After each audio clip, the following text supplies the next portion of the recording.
I want to start today by trying to clear up something that I was confused about myself up until recently. What's the link between Kinki Studio and Denafrips? Well, Alvin Chi that runs Vinshine Audio is the global distributor for Denafrips based in Singapore, and he's also involved in Kinki Studio, but Kinki Studio is run by Ken Ng, who works alongside Alvin Chi at Vinshine. Take a look at a Denafrips product like this Hestia preamp. Note the heavy-duty billet aluminium casework and dot matrix display. Now switch to the Kinki Studio's EX-M1 amp. There's some obvious differences, but also some similarities in the industrial design. You could be forgiven for thinking that they're made by the same people in the same factory, but that isn't the case. Kinki Studio is a separate private-owned company. It just so happens that Alvin and Ken are involved in both brands. Now, if that's as clear as mud, well, let me murky the water a little bit further. Kinki Studio have just launched a subsidiary brand, CHoco Sound. The intention is to offer products in a smaller form factor. Kinki Studio have received a lot of praise for their products since their international launch in 2017, but one criticism has been a lack of warmth to the sound. The new product has apparently addressed that issue, as well as supposed to offer exceptional sound quality, according to a couple of rave reviews out there. I had to find out what the fuss was about.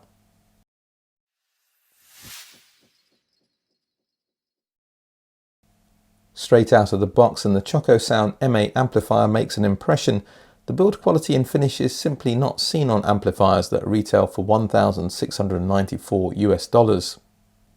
It's sold direct from the Kinki Studio website, to which I'll place a link in the description, available in a gunmetal finish as an alternative to the brushed silver that was sent to me. It measures 280 by 310 by 110 millimeters, or 11.0 by 12.2 by 4.3 inches. For a compact unit, it still weighs 10 kilograms or 22 pounds. The casework is impressive: slabs of aluminium with chamfered edges, a K9 crystal glass screen, and a window to the power amplifier section. Inside, the CHoco Sound branding is proudly engraved on a gold heatsink. The unit takes a few seconds to cycle through its startup procedure on power up. The display is clear and understated, even in the brightest setting, but can be reduced in intensity or switched off via the remote control. The dial that adjusts the volume can also be pressed to cycle through 3 analog inputs and the K-Link input that's promised to connect to future CHoco Sound devices. The plastic remote control isn't in keeping with the build of the amplifier, but there is a heavier metal variant available for an additional $120 USD. The cool thing about the remote is that it works via Bluetooth rather than infrared. It'll operate within a 5-meter radius of the amp, regardless of the direction the remote is pointed at. The top lid partially conceals the connections at the rear, looking at the Emei from above. It's a nice touch for a unit that's probably likely to be placed on a sideboard or desk. There are 2 analog RCA outputs and 1 set of balanced XLRs. I'd use the RCA connections unless you're using very long interconnect cable runs. That'll keep the signal path as short as possible, as this is internally a single-ended unit. On the other side of the speaker binding post is the K-Link terminal, a 6-pin DIN that, according to the manufacturer, will connect to other CHoco Sound source components in the pipeline.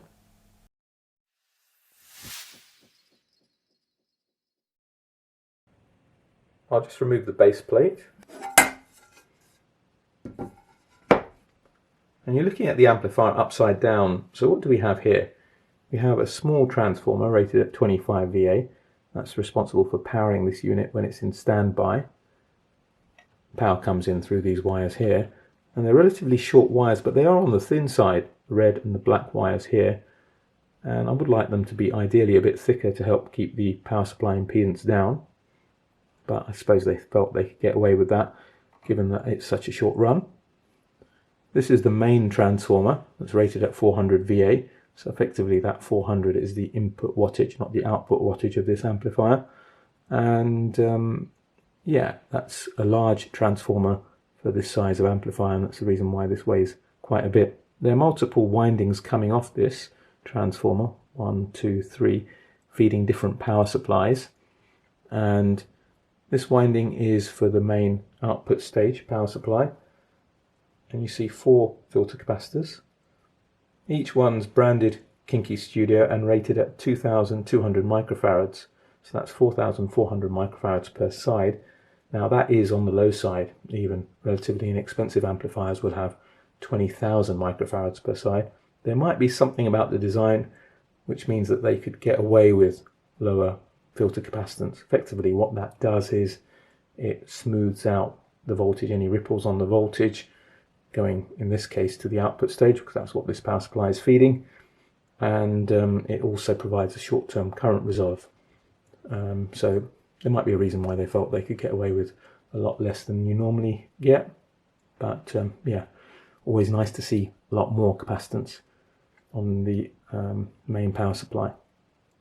And then you've got this second winding running in here and another smaller power supply. These two devices, I'm pretty certain, are diodes for rectifying the voltage, turning the AC into DC, and they feed this section, which I would imagine is the preamplifier section. Lots of surface mount components, which, I mean, the alternative is those larger through-hole components that you solder on rather than these tiny ones. And I still like on analog electronics, even on the preamplifier, to see through-hole components, but it's quite acceptable to have these tiny surface mount components. They can essentially have a lower noise floor, but through-hole components just deal with heat better. You don't have a huge amount of power going through preamplifier section, so it's not so much of a concern. And then this is a board here. There's basically a third winding, runs along here into here. There's another power supply here for this board, which feeds the input and output board. Some switching relays here, another relay on the output there. Yeah, and I'll just switch the amplifier over so I can show you the output section, which is under that window and under this board. I'm not taking all these boards out to flip it around. So I'll flip the amplifier over and you can see the other side. I'm not sure how clear it will be through this window, but hopefully you can make out all the devices that I point out here. And so this is the power amplifier section. There is this CHoco Sound engraved heatsink. It's a small heatsink, and I should imagine it's probably covering diodes for rectification. It's normally diodes and transistors that get really hot. So the transistors are here, of which there are 4 output devices, 2 per side. It's a class AB amplifier producing 138 watts into 8 ohms, so quite a bit of power. So I should imagine these can handle a little bit of current as long as the power supply on the other side can provide it. And that's also mounted onto a gold anodized heatsink. There's lots of tiny components here and lots of surface mount components. Now on a power amplifier, here's where you'd like to see lots of through-hole components, because these surface mount components just don't handle heat as well. But yeah, it's still not that unusual to see them on power amplifier sections, and that's what we have here.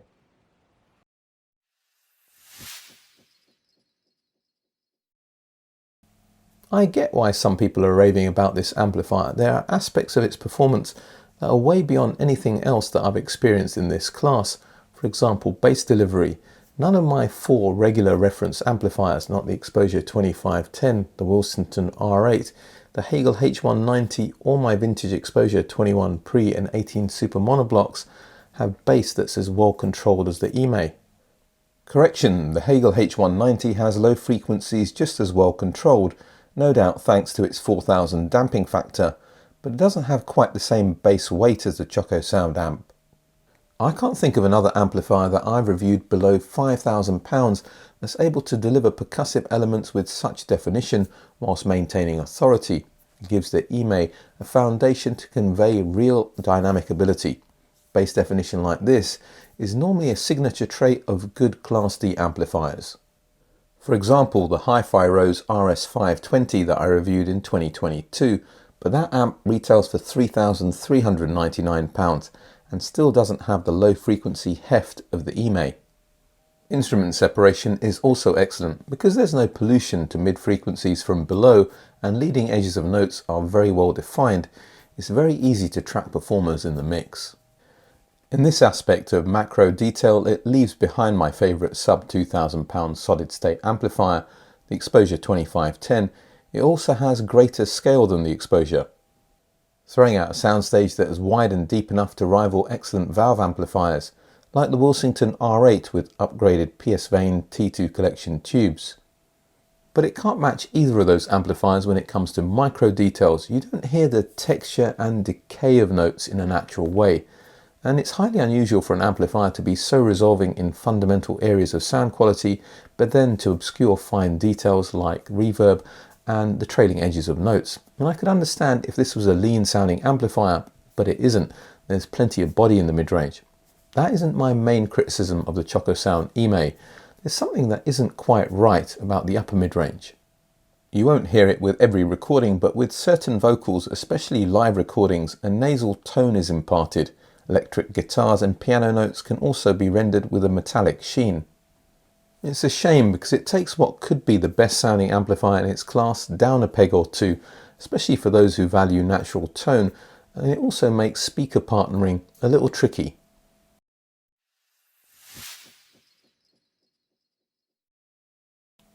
The CHoco Sound Emei is a purist amplifier. There's no DAC, no phono stage, only 2 analog RCA inputs and 1 XLR. That might limit connectivity options for some people for now, but Kinki Studio clearly have something up their sleeve with the K-Link, and it'd be interesting to see what ancillary products come out down the line. I for one am quite happy with just a few analog inputs. What I really appreciate is the build and design of this thing, and I found the Emei an absolute joy to interact with. However, I didn't get off to the best of starts with speaker pairings, even though the 3 Square Audio Ayals that I've just reviewed are one of the finest sounding compact monitors that I've come across. Oh boy, did they not get on with the Emei. Something about the limited bass of the Ayals and the uber revealing mid-range just spotlighted the issues that this amplifier has when it comes to tonal nuance. My vintage Proact Response 1 SEs fared better.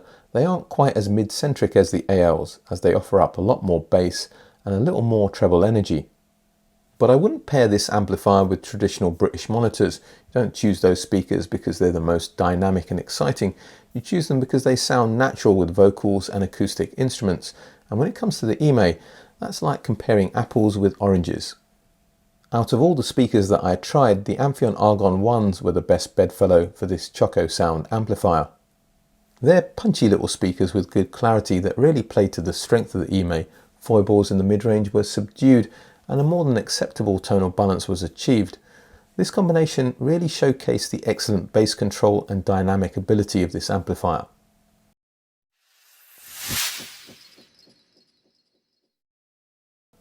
I'm seduced by the looks and build quality of the CHoco Sound Emei alone. Can you blame me when the unit looks like it's been designed by NASA and built to withstand re-entry into the atmosphere? Now, I'm sure you've picked up in this review that sonically the Emei isn't my kind of amplifier, but that doesn't mean that it isn't your kind of amplifier. I've long ago given up on trying to eradicate any emotional response from my reviews. It just isn't possible no matter how hard I try to be balanced and fair. My personal feelings always come across, and that is perhaps the real value of YouTube reviews. Sonically, I prioritize tone over clarity and clarity over scale and dynamics. The Emei is the exact opposite. It's all about scale and dynamics over clarity over tone. And if your values align with that, this amplifier has an awful lot going for it. And that's why the CHoco Sound Emei gets a recommended from this channel. This hobby would be boring if we all had the same preferences.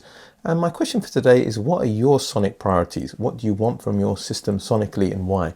Please share that in the comment section. All that remains for me to say is if you like what I'm doing with this channel, you want to see it grow, and assuming you haven't done so already, please like, share, subscribe, hit the bell notification. You may want to check me out on Patreon. There's a couple of consultancy tiers you can check out there if you think I can help you on your audiophile journey. Also check out the ABA Club on Patreon, which has some really cool ways to interact with me and other Patreons. But for today, for now, British Audiophile, signing off.